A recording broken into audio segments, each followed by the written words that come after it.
네, 조세형사법 개론 두 번째 강의를 시작하겠습니다. 이 두 번째 시간에는 조세 포탈 범죄에 대해서 같이 살펴보도록 하겠습니다. 저는 2003년 4월에 서울중앙지검 초임검사로 임관해서 인천지방검찰청 2차장 검사, 창원지방검찰청 차장검사를 역임하고 2021년 7월에 퇴직을 하고 변호사가 되었습니다. 서울대학교 법과대학을 졸업했고요.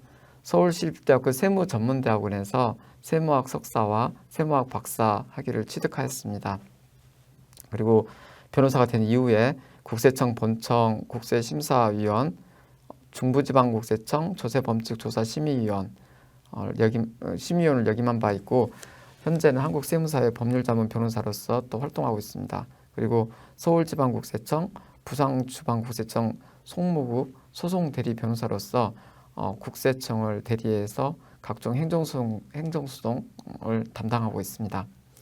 그리고 오른쪽 그림에 나오는 조세형사법 책은 제가 퇴직하기 6개월 전에 2021년 1월 달에 저술한 책입니다. 제가 박사 학위를 취득한 게 2016년 1월 달이었는데 박사 학위 취득하고 나서 제가 검찰에서 쌓았던 조세범처벌법 그 수사 사례들, 그다음에 수사 사례들과 또 실무 경험, 그리고 제가 세무학 석사 박사를 취득하는 과정에서 학습한 조세 실체법 이론 등을 접목해서 책을 한번 써보자라는 어떤 원대한 포부를 가지고 저술을 시작했는데, 중간중간에 업무가 너무 좀 바빠가지고 금방 끝내지 못하고 약 5년에 걸쳐서 책을 마무리하게 됐습니다. 오늘 제가 강의한 내용들은 대부분 다 이 책에 나와 있는 내용들을 토대로 제가 핵심적인 부분만을 말씀드리게 될 거고요. 그 외에 나머지 보다 상세한 내용들이나 판례들은 여러분들께서 제 책을 참고해 주신다면 도움이 되실 것 같습니다.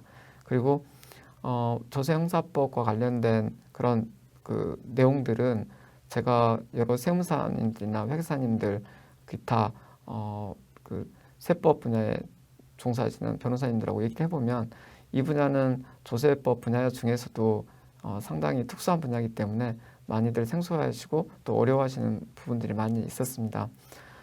제 강의나 아니면 제 책을 보시고도 어떤 의문점이나 궁금한 점들이 있으시면은 제 책에 나와 있는 제 이메일 주소나 아니면 제가 소속돼 있는 법무인 유루에 일반 전화로 전화를 주시면 저랑 연결이 돼서 소통이 가능하실 것 같습니다.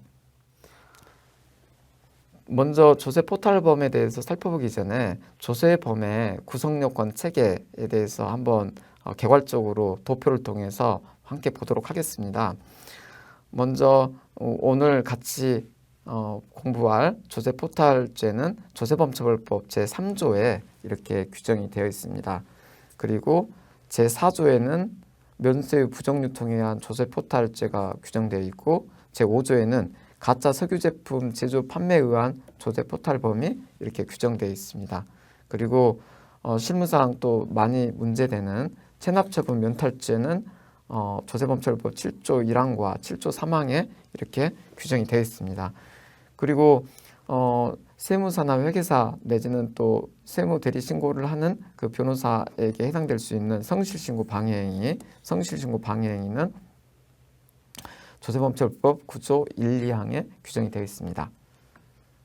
그리고 또 실무상 가장 빈번하게 발생하고 많이 문제가 되는 세금관서 관련 범죄가 조세범처벌법 10조와 10조 1, 2항과 10조 3, 4항에 규정되어 있습니다. 그리고 사업자 등록 명의 대여 등의 행위를 처벌하는 조항이 조세범법 11조에 규정되어 있고, 원천징수 의무를 불이행하는 그런 행위를 처벌하는 조항이 조세범법 13조에 이렇게 규정이 되어 있습니다. 그리고 또 최근에 빈번하게 문제가 되고 있는 해외 금융계좌 신고 의무 불이행 관련 범칙행위 또한 조세범처벌법 16조에 이렇게 규정이 되어 있습니다. 그리고 이제 특가법상 그 가중처벌되는 조세범에 대해서 살펴보면은 먼저 조세범처벌법 제3조의 범죄, 조세포탈 범죄와 그 다음에 면세의 부정유통에 의한 조세포탈 범죄, 그 다음에 가짜 석유제품 제조 판매에 따른 조세포탈 범죄, 그리고 지방세 포탈 범죄가 지금 조세법 특가법 제8조에 따라서 가중처벌이 되고 있습니다. 그 가중처벌되는 요건은 이러한 포탈 행위로 인해서 포탈된 그 세액이 연간 세액의 합계액이 연간 5억 원 이상 15억 원 미만일 때는 3년 이상 징역 및 포탈세액의 2배 이상 5배 이하의 벌금으로 이렇게 처벌하도록 그렇게 규정되어 있고요. 또 10억 원 이상이면은 무기징역으로까지 이렇게 처벌하도록 규정되어 있습니다. 그리고 특가법 제8조의 2에서는 가공세행기한서 내지는 허위세행기한서 교부 및 수취 행위를 처벌하고 있는데 그 가공세행기한서의 공급가액 등 합계액이 30억 원 내지 이상 50억 원 미만인 경우에는 1년 이상 징역 내지는 공급가액 등의 합계액의 부가치세를 적용하여 계산한 세액의 2배 이상 5배 이하의 벌금을 병과하도록 이렇게 규정되어 있습니다. 그리고 50억 원 이상의 경우는 또 3년 이상의 징역 등으로 이렇게 처벌하도록 그렇게 규정이 되어 있습니다. 이것이 우리 조세범에 대한 전반적인 처벌의 어떤 체계라고 보시면 되겠습니다. 자, 오늘 본격적으로 같이 학습할 조세포탈범에 대해서 살펴보도록 하겠습니다. 지금 앞서도 잠깐 말씀드렸지만 조세포탈죄는 넓게는 조세범처벌법 3조, 4조, 5조가 다 조세포탈죄에 해당이 됩니다. 그런데 실무상 통상 조세포탈이라고 하면 조세범처벌법 제3조에 규정되어 있는 기본적인 규정이죠. 기본되어 있는 범죄를 조세포탈범 내지는 조세포탈죄라고 일컫고 있습니다. 그래서 오늘은 조세범처벌법 실무상 가장 핵심적이고 중요한 조세범처벌법 제3조에 나와 있는 조세포탈범에 대해서만 살펴보도록 하겠습니다. 조세범처벌법 제3조에서는 사기나 그 밖의 부정한 행위로서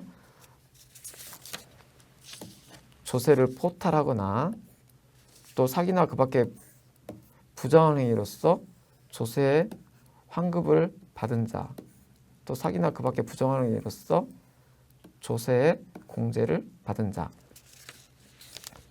2년 이하의 징역 또 뭐 벌금에 이렇게 처한다라고 규정을 하고 있습니다. 그리고 이렇게 각 호에 해당되는 경우에는 3년 이하의 징역 또는 포탈세액의 3배 이하에 상당한 벌금에 처한다고 해서 가중처벌을 하도록 이렇게 규정하고 있습니다. 즉 조세범처벌법 제3조에 의하면 사기나 그 밖의 부정행위를 부정행위라고 보통 축약해서 부르죠. 이 행위로서 조세를 포탈하는 행위를 처벌하고 1번, 그 다음에 사기나 그 밖의 부정한 행위로서 조세의 환급을 받은 사람을 처벌하고 사기나 그 밖의 부정한 행위로서 조세의 공제를 받은 것, 세액공제를 받은 것을 말하겠죠. 세액공제를 받은 사람을 처벌하도록 그렇게 규정을 하고 있습니다.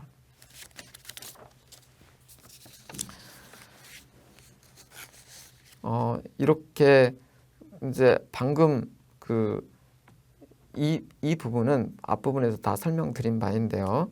결국 조세포탈죄의 어떤 포탈의 태양, 포탈의 형태는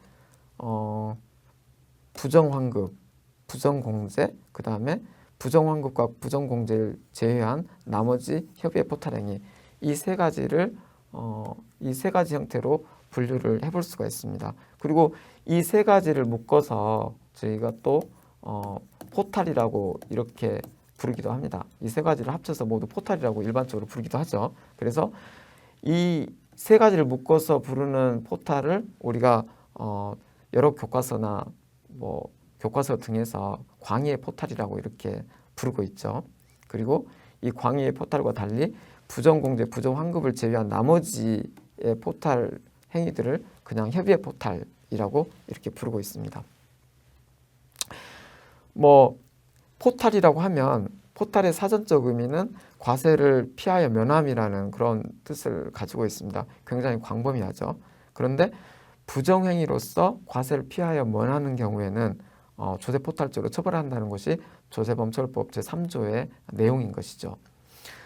그래서 그 부정환급, 그래서 협의의 포탈은 부정행위로서 조세 전부 또는 일부를 납부하지 아니한 것 중에서 부정환급, 부정공제를 제외한 나머지를 다 포괄하고 있다. 그리고 부정환급이라는 것은 조세 환급과 관련하여 부정행위로서 환급 요건이 충족되지 않았음에도 불구하고 환급받거나 정당하게 환급받아야 할 세액을 초과해서 환급받는 것을 우리가 부정환급이라고 말하죠. 부정공제라고 하면은 세액 공제와 관련해서 부정행위로서 공제 요건이 충족되지 않았는데 공제를 받거나 내지는 정당하게 공제받아야 될 세액을 초과해서 공제받는 것을 우리가 부정공제라고 합니다. 조세포탈죄의 어떤 태양, 유형은 이 세 가지로 이렇게 분류를 해볼 수가 있습니다.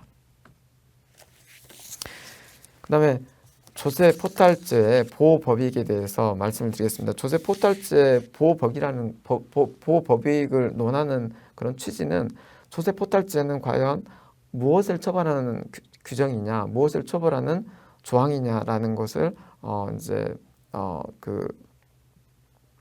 규명하는 그런 규명하는데 그 의의가 있다고 하겠습니다.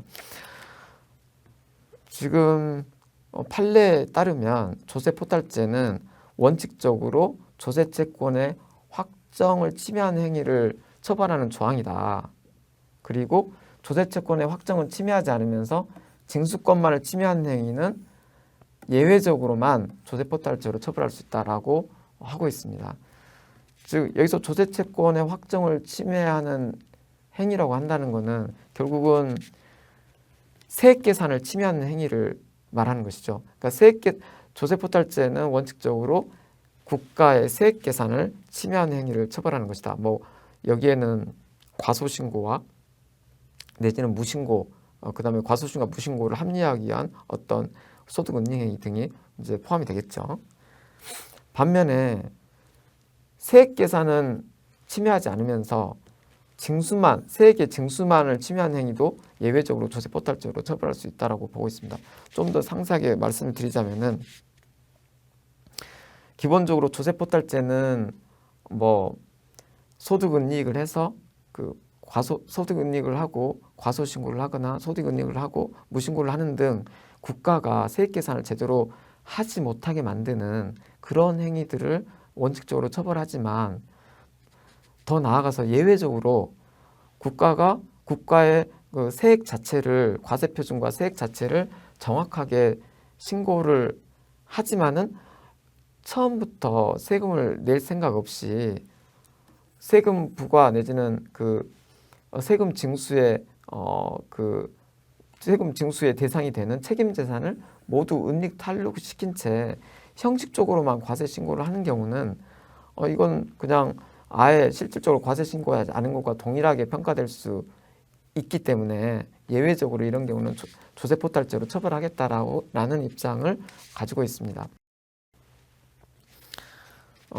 가장 대표적인 게 금지금 조세포탈 사건인데요.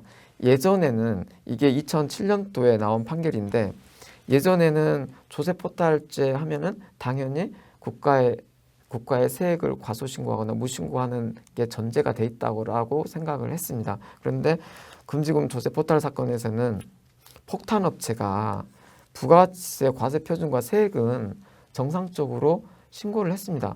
다만 정상적으로 신고를 해서 자기들이 내야 될 세액 자체는 국가에 속이지 않았던 거죠. 그래서 국가로서는 조세채권 확정에는 아무런 지장이 없었습니다. 그렇지만 이런 폭탄업체들은 국가가 부가처분을 하고 징수를 할 수 없도록 사전에 책임재산을 모두 빼돌립니다.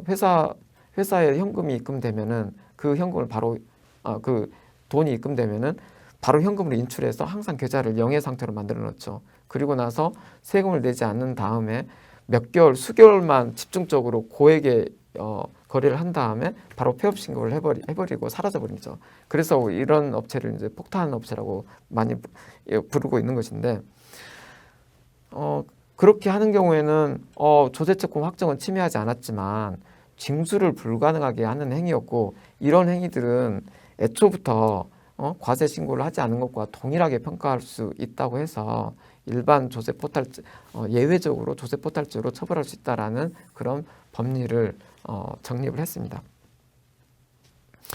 사실 이렇게 원래 징수 조세가 부가처분이 일어난 이후에, 부가처분이 있은 이후에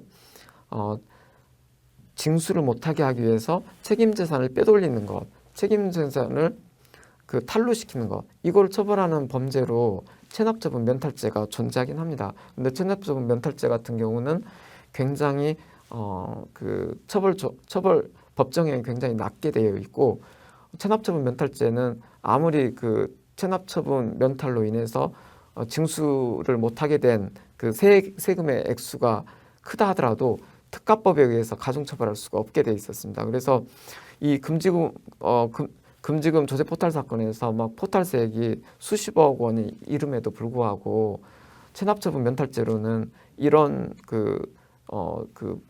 범인들을 효과적으로 또 엄하게 처벌할 수 없었기 때문에 조세 포탈죄를 확장 적용할 필요성이 있었고, 그에 따라서 이렇게 조세채권의 확정은 침해하면서 징수권만을 침해한 행위를 예외적으로 처벌하는 그런 법리가 생겨나게 됐다고 이해하시면 될 것 같습니다.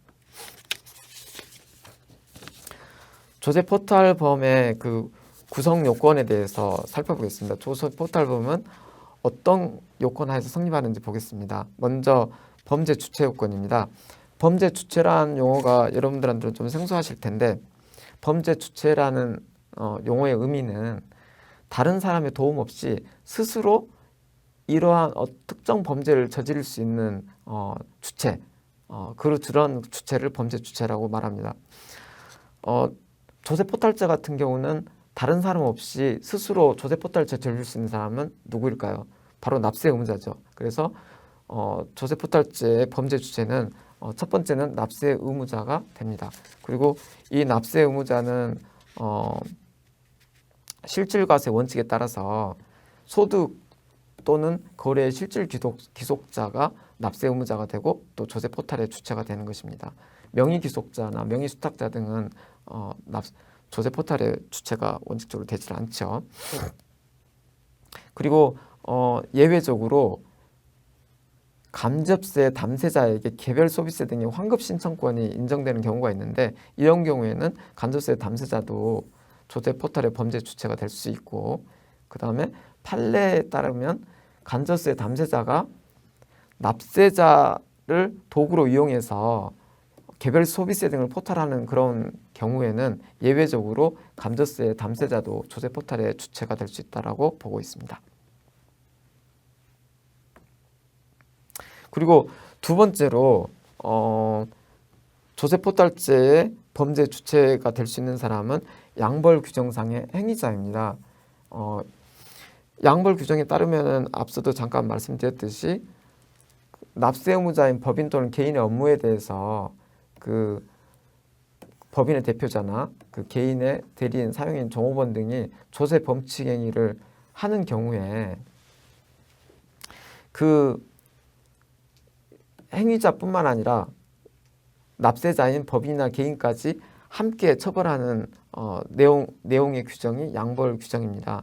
따라서 이 행위자들은 지금 원래 조세 포탈죄의 범죄 주체는, 본래 의미의 범죄 주체는 될 수 없지만 납세 의무자가 아니기 때문에 양벌 조항에 따라서 이 사람들도 조세 포탈죄로 처벌되도록 법으로 정해졌습니다. 그래서 이 사람들은 법정 책임자로서 조세 포탈의 범죄 주체가 될 수 있는 것입니다. 그래서 조세 포탈죄 범죄 주체는 다른 사람 도움 없이 스스로 그 범죄를 저지를 수 있는 사람을 말하는데, 조세 포탈죄에서의 범죄 주체는 당연히 납세 의무자가 범죄 주체가 되고, 그 다음에 납세 의무자와 함께 양벌 조항에 따라서 처벌되도록 되어 있는 납세 의무자의 대리인, 사용인, 그 밖에 종업원들도 범죄 주체가 될 수 있다라고 이해를 하시면 될 것 같습니다. 그다음에 두 번째 그 조세 포탈죄 구성 요건은 조세 채무의 존재입니다. 조세 포탈죄라는 거는 당연히 조세 채무를 부정행위를 통해서 면하는 행위이기 때문에 조세 채무가 존재하지 않는다면은 조세 포탈죄도 논할 수 없는 것은 당연한 말이 되겠습니다.